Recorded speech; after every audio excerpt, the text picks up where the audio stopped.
E aí, tudo bem com você? Seja muito bem-vindo a mais um vídeo no nosso canal. Meu nome é Francisco Henrique. E hoje nós vamos ler os capítulos 6 e 7 de Lucas. Hoje é o nosso 73º dia de leitura, se eu estiver lendo certo? Mas para não confundir direito, hoje é o dia 73 de leitura aí, do nosso plano de leitura anual da Bíblia. Se você não sabe, isso aqui é um plano de leitura anual. Se você quiser participar, sentir interesse, é muito simples. É só você se inscrever e ativar o sininho, tá bom? Se você gostar também, por favor, deixe seu like. Eu tô vendo aí que a média de likes caiu muito. Por favor, deixe seu like aí no vídeo. Assim você ajuda a propagar o canal e o canal vai mais longe, tá bom? É isso aí. Então vamos orar para a gente dar início à nossa leitura de hoje. Senhor meu Deus, eterno Pai, mais uma vez te agradecemos por tudo que o Senhor tem feito por cada um de nós. Obrigado por mais essa oportunidade que o Senhor nos concede de estar aqui lendo a tua palavra. Em nome de Jesus, que o Senhor venha nos ajudar a ler bem direitinho, para que a gente não venha errar nada e que a gente venha entender tudo direitinho. Em nome de Jesus, é que eu te pedimos e te agradecemos. Em nome de Jesus, amém. Então, vamos lá. Pessoal, o capítulo 6 de Lucas recebe o título assim, ó, Discussão sobre o sábado. Verso 1 do capítulo 6. Num sábado, enquanto Jesus caminhava pelos campos de cereal, seus discípulos colheram espigas, removeram as cascas com as mãos e comeram os grãos. Alguns fariseus lhes disseram: Por que vocês desobedecem à lei colhendo cereal no sábado? Jesus respondeu: Vocês não leram nas Escrituras o que fez Davi quando ele e seus companheiros tiveram fome? Ele entrou na casa de Deus, comeu os pães sagrados que só os sacerdotes tinham permissão de comer e os deu também a seus companheiros. E acrescentou: O filho do homem é senhor até mesmo do sábado. Pronto, agora nós vamos para o versículo 6 que recebe um título: Jesus cura no sábado. Verso 6 do capítulo 6. Em outro sábado, enquanto Jesus ensinava na sinagoga, estava ali um homem cuja mão direita era deformada. Os mestres da lei e os fariseus observavam Jesus atentamente. Se ele curasse aquele homem, eles o acusariam, pois era sábado. Jesus, porém, sabia o que planejavam e disse ao homem com a mão deformada: Venha e fique aqui, diante de todos. E o homem foi à frente. Então Jesus lhes disse: Tenho uma pergunta para vocês. O que a lei te permite fazer no sábado? O bem ou o mal? Salvar uma vida ou destruí-la? Depois, olhando para cada um ao redor, disse ao homem: Estenda a mão. O homem estendeu a mão, e ela foi restaurada. Com isso, os inimigos de Jesus ficaram furiosos e começaram a discutir o que fazer contra ele. Pronto, agora nós vamos para o versículo 12, que recebe o título Jesus escolhe os 12 apóstolos. Versículo 12. Certo dia, pouco depois, Jesus subiu a um monte para orar e passou a noite orando a Deus. Quando amanheceu, reuniu seus discípulos e escolheu 12 para serem apóstolos. Estes são seus nomes: Simão, a quem ele chamou Pedro; André, irmão de Pedro; Tiago, João, Filipe, Bartolomeu, Mateus, Tomé, Tiago, filho de Alfeu; Simão, apelidado de Zelote; Judas, filho de Tiago; Judas Iscariote, que se tornou o traidor. Pronto, agora nós vamos para o versículo 17, que tem o título: Multidões seguem Jesus. Verso 17. Quando Jesus e os discípulos desceram do monte, pararam numa região plana e ampla. Havia ali muitos de seus seguidores e uma grande multidão vinda de todas as partes da Judéia, de Jerusalém e de lugares distantes ao norte, como o litoral de Tiro e Sidom. Tinham vindo para ouvi-lo e para ser curados de suas enfermidades. E os que eram atormentados por espíritos impuros eram curados. Todos procuravam tocar em Jesus, pois dele saía poder, e ele curava a todos. Pronto, agora nós vamos para o versículo 20, que recebe o título: Bênçãos e condenações. Verso 20. Então Jesus se voltou para seus discípulos e disse: Felizes são vocês, pobres, pois o reino de Deus lhe pertence. Felizes são vocês que agora estão famintos, pois serão saciados. Felizes são vocês que agora choram, pois no devido tempo rirão. Felizes são vocês quando os odiarem e os excluírem, quando zombarem de vocês e os caluniarem como se fossem maus, porque seguem o Filho do Homem. Quando isso acontecer, alegrem-se e exultem, porque uma grande recompensa os espera no céu. E lembre-se de que os antepassados deles trataram os profetas da mesma forma. Que aflição espera vocês, ricos, pois já receberam sua consolação. Que aflição espera vocês, que agora têm fartura, pois um terrível tempo de fome os espera. Que aflição espera vocês, que agora riem, pois em breve seu riso se transformará em lamento e tristeza. Que aflição espera vocês, que são elogiados por todos, pois os antepassados deles também elogiaram falsos profetas. Agora nós vamos para o verso 27, que recebe o título: Amor pelos inimigos. Verso 27. Mas a vocês que me ouvem, eu digo: amem os seus inimigos, façam bem a quem os odeia, abençoem quem os amaldiçoa, orem por quem os maltratam. Se alguém lhe der um tapa numa face, ofereça também a outra. Se alguém exigir de você a roupa do corpo, deixe que leve também a capa. Dê a quem pedir, e quando tomarem suas coisas, não tente recuperá-las. Façam aos outros o que vocês desejam que eles lhes façam. Se vocês amam apenas aqueles que os amam, que mérito tem? Até os pecadores amam quem os ama. E se fazem o bem apenas aos que fazem o bem a vocês, que mérito tem? Até os pecadores agem desse modo. E se emprestam dinheiro apenas aos que podem devolver, que mérito tem? Até os pecadores emprestam a outros pecadores, na expectativa de receber tudo de volta. Portanto, amem os seus inimigos, façam-lhes o bem e emprestem a eles, sem esperar nada de volta. Então a recompensa que receberão do céu será grande, e estarão agindo de fato como filhos do Altíssimo, pois ele é bondoso até mesmo com os ingratos e perversos. Sejam misericordiosos, assim como seu Pai é misericordioso. Pronto, agora nós vamos para o versículo 37, que recebe o título: Não julguem os outros. Verso 37. Não julguem e não serão julgados. Não condenem e não serão condenados. Perdoem e serão perdoados. Deem e receberão. Sua dádiva lhes retornará em boa medida, compactada, sacudida para caber mais, transbordante e derramada sobre vocês. O padrão de medida que adotarem será usado para medi-los.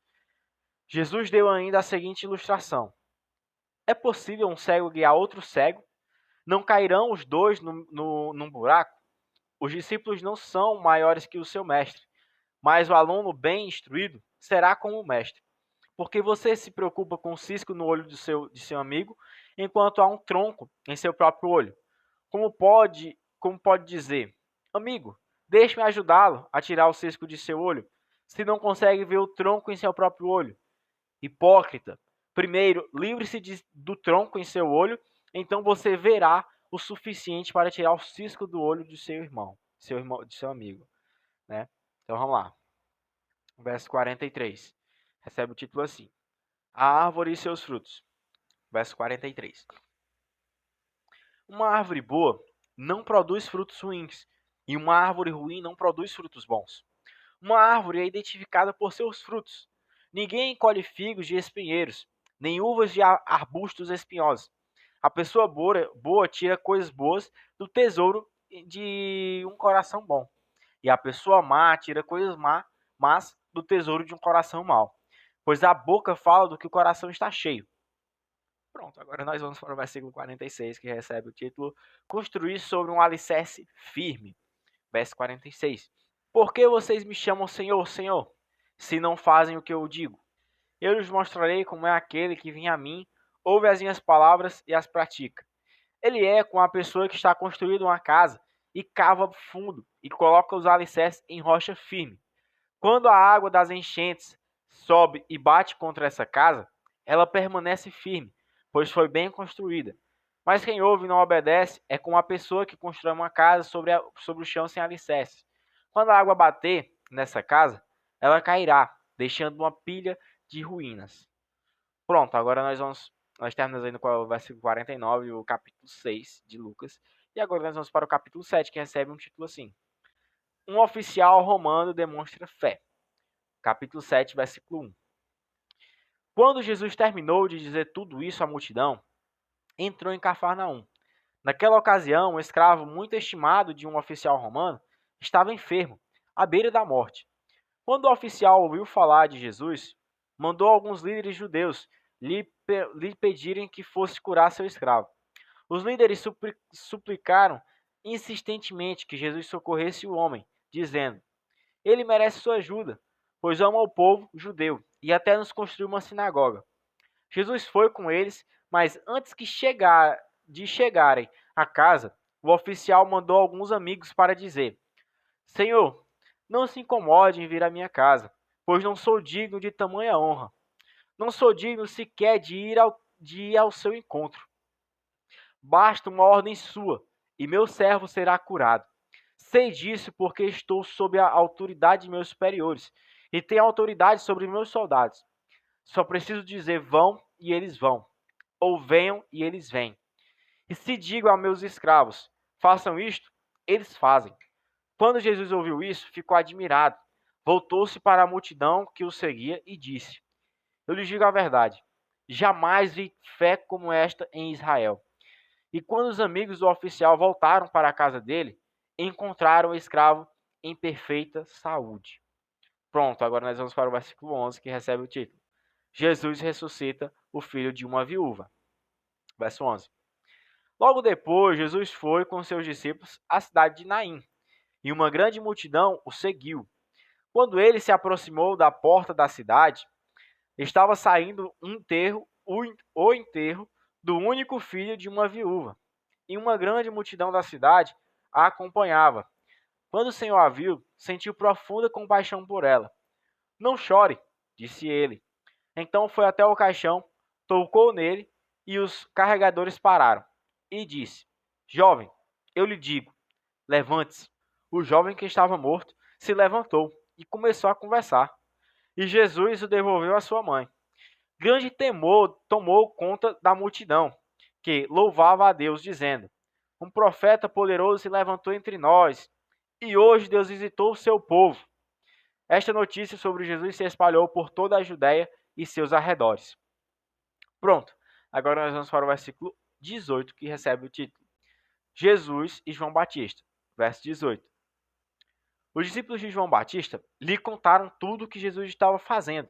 Então João chamou 2 de seus discípulos e os enviou ao Senhor, para lhe perguntar: o Senhor é aquele que haveria de vir, ou devemos esperar algum outro? Os 2 discípulos de João encontraram Jesus e lhe disseram: João Batista nos enviou para lhe perguntar: o Senhor é aquele que haveria de vir, ou devemos esperar algum outro? Naquela mesma hora, Jesus curou muitas pessoas de suas doenças, enfermidades e espíritos impuros, e restaurou a visão a muitos cegos. Em seguida, disse aos discípulos de João: voltem a João e contem a ele o que vocês viram e ouviram. Os cegos veem, os aleijados andam, os leprosos são purificados, os surdos ouvem, os mortos são ressuscitados, e as boas novas são anunciadas aos pobres. E disse ainda: felizes são aqueles que não se sentem ofendidos por minha causa. Depois que os discípulos de João saíram, Jesus começou a falar a respeito dele para as multidões. Que tipo de homem vocês foram ver no deserto? Um caniço que qualquer brisa agita? Afinal, o que esperavam ver? Um homem vestido com roupas caras? Não. Quem veste roupas caras e vive no luxo, mora em palácios. Acaso procuravam um profeta? Sim, ele é mais que profeta. João é o homem ao qual as escrituras se referem quando dizem: envio meu mensageiro adiante de ti, e ele preparará teu caminho à tua frente.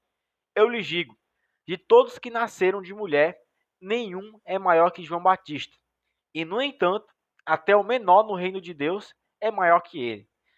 Todos que ouviram as palavras de Jesus, até mesmo os cobradores de impostos, concordaram que o caminho de Deus era justo, pois tinham sido batizados por João. Os fariseus e mestres da lei, no entanto, rejeitaram o propósito de Deus para eles, pois recusaram o batismo de João. Assim, a que posso comparar o povo desta geração? Perguntou Jesus. Como posso descrevê-los? São como crianças que brincam na praça. Queixam-se a seus amigos: tocamos flauta e vocês não dançaram. Entoam os lamentos e vocês não choraram. Quando João Batista apareceu, não costumavam comer e beber em público. E vocês disseram: está possuído por demônio. O Filho do Homem, por sua vez, come e bebe. E vocês dizem: é comilão e beberrão, amigo de cobradores de impostos e pecadores. Mas a sabedoria é comprovada pela vida daqueles que a seguem. Pronto, agora nós vamos para o versículo 36, que recebe o título: Jesus é ungido por uma pecadora. Verso 36, capítulo 7. Um dos fariseus convidou Jesus para jantar. Jesus foi à casa dele e tomou lugar à mesa. Quando uma mulher daquela cidade, uma pecadora, soube que ele estava jantando ali, trouxe um frasco de alabastro contendo um perfume caro. Em seguida, ajoelhou-se aos pés de Jesus, chorando. As lágrimas caíram sobre os pés dele, e ela os secou com seu cabelo, e continuou a beijá-los e a derramar perfume sobre eles. Quando o fariseu que havia convidado Jesus viu isso, disse consigo: se este homem fosse profeta, saberia que tipo de mulher está tocando nele. Ela é uma pecadora. Jesus disse ao fariseu: Simão, tenho algo a lhe dizer. Diga, mestre, respondeu Simão. Então Jesus lhe contou a seguinte história. Um homem emprestou dinheiro a duas pessoas, 500 moedas de prata a uma delas e 50 a outra. Como nenhum dos devedores conseguiu lhe pagar, ele generosamente perdoou ambos e cancelou suas dívidas. Qual deles o amou mais depois disso? Simeão respondeu: suponho que aquele que ele perdoou a dívida maior. Você está certo, disse Jesus. Então voltou-se para a mulher e disse a Simão: veja esta mulher que está ajoelhada aqui. Quando entrei em sua casa, você não ofereceu água para lavar os meus pés, mas ela os lavou com suas lágrimas e os secou com seus cabelos. Você não me cumprimentou com um beijo, mas desde a hora em que entrei, ela não parou de beijar meus pés. Você não me ofereceu óleo para ungir minha cabeça, mas ela ungiu meus pés com um perfume raro. Eu lhe digo, os pecados dela, que são muitos, foram perdoados, e por isso ela demonstrou muito amor por mim. Mas a pessoa a quem pouco foi perdoado, demonstra pouco amor. Então Jesus disse à mulher: seus pecados estão perdoados. Os homens que estavam à mesa diziam entre si: quem é esse que anda por aí andando perdoando pecados? E Jesus disse à mulher: sua fé a salvou. Vá em paz. Pronto, meus irmãos, encerramos aí no versículo 50, o capítulo 7 de Lucas, com essa história linda aí da mulher ungindo os pés de Jesus. Enfim, meus irmãos, como sempre, eu peço que o Senhor continue abençoando a vida de vocês, abençoando a minha vida, que a gente venha ter um excelente dia, que o Senhor venha derramar saúde sobre nós para a gente melhorar logo, Jesus. Oh, meu Deus, precisando muito de saúde. Estou caminhando aí para 3 semanas doente. Eita. Glória a Deus. Aleluia.